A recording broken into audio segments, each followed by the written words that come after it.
Dobrý den, já se volám doktor Bodka a toto je můj nástroj. Idem operovat pana Kokotíka z Horné Vsi.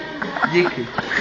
Další? Tak, dobrý den, já se jmenuji doktor Kvížík a idem tam operovat majstra Kokota, největšího na světě, tady tím pracovním nástrojem. Takže idem operovat. Dobrý, pane doktor, dobrý? Dobrý den, pane doktor? Dobrý. Ako sa voláte vy? Já jsem doktor Lučka a tady jdem tady s panem doktorem Tečkem tady operovat. Aha. Ako sa volá pacient? Pani Piča. Nie, je to Tak pán... ako sa volá?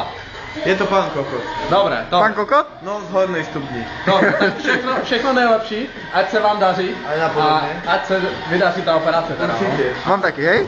Ano, Pane, všechno nejlepší, ať se vám vydaří. Pane doktor, Nashledanou. spolupráci, hej? Proti stranou.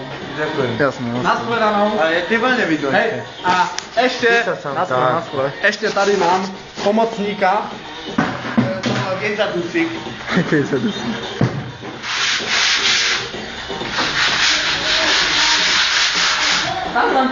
Tam probíhá nějaká operace, ale to byla malinká operace, ta byla jednoduchá, takže hotovo. A bez problému, pacient umřel, ale to nevadí.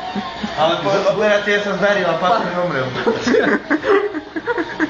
Pacient byl černý, takže to nevadí.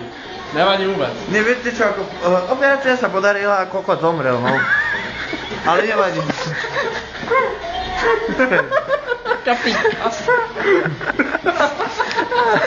No ty se moc Ty nesměj, taky vole. nepičo, ty máš taky, vole.